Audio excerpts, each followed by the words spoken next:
This is George Rodriguez with a quick tutorial on Feedly, the RSS reader that I use to curate content. This is my home screen where you'll see all the articles that are in my feed for Feedly. So on the left side here, I have all the categories that I track, different websites, different feeds, and you'll see that the first one is hashtag checklists. Yes, I love checklists that much. And here will be all the articles that I have yet to review on checklists. So you'll see this right here. If I want to make it a favorite, I could click on that.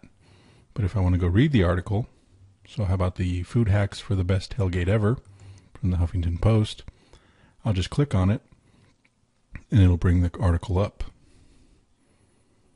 And I apologize for having the slowest computer on the face of the earth. There it is.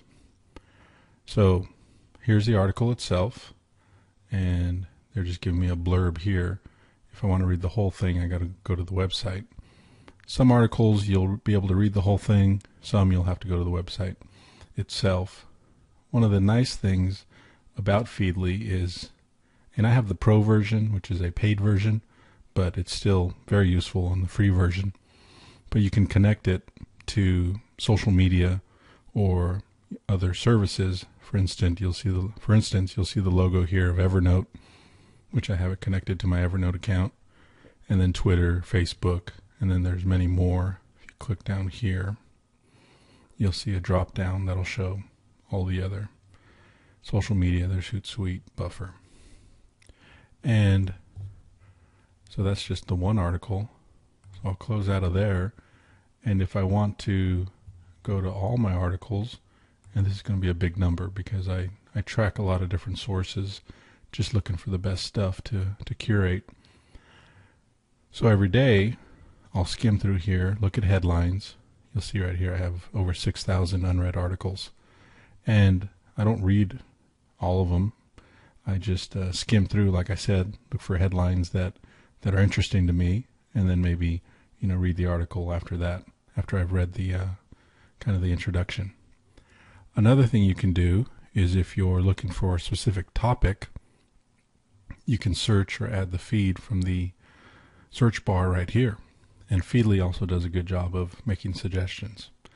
But for instance, if I want to search, let's say baseball, since the season's ending soon, go Oakland A's. And we'll wait for the slowest computer on the face of the earth to bring back the results. So what Feedly does is it'll search and find the feeds that are related to baseball. Don't know what the algorithm is exactly, but they return good stuff. Probably get ESPN or Major League Baseball. There we go. So we have ESPN.com/MLB. And you'll see that says added, so I have that one already. Mike Scioscia's tragic illness, USA Today, MLB News. And if I want to add this to one of my categories on the left side, I would just hit the plus sign, and it'll give me an option of where to put it. And I have plenty of categories, as you can see there. And they're saying they're automatically pre-filling the sports, which would be where I'd want it.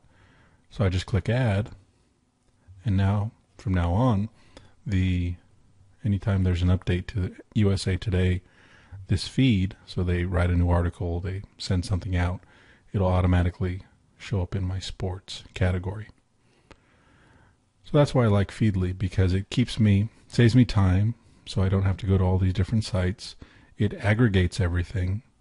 And one other thing I want to show you, just going back to the checklist, and it allows me to skim through and find the articles that I think my audience might be interested in, or something I'm interested in myself. It does give you different layouts in order to, this is the desktop version, that's the other thing. You can use Feedly on your phone, on your laptop. Basically, if you have an internet connection, you can get Feedly. But they have a different formats that you can use. And I like to use, when I'm pretty much any of the the iPhone that I use or the desktop, I like to use the title-only presentation. That way I can see more articles at once rather than have these images associated with each one. So let's let the hamster do his job, get the wheel going, power up the computer. We're loading, and there we go. So instead of having the pictures with each one, it's just the titles. And that way I can skim through, and if something catches my eye, then I'll go to that article.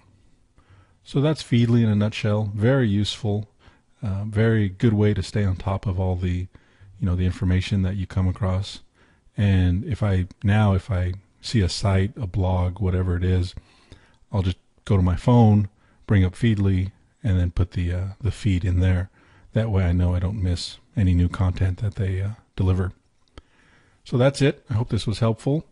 Feedly is a great tool to use, especially if you're curating content or you just want to consume a lot of content.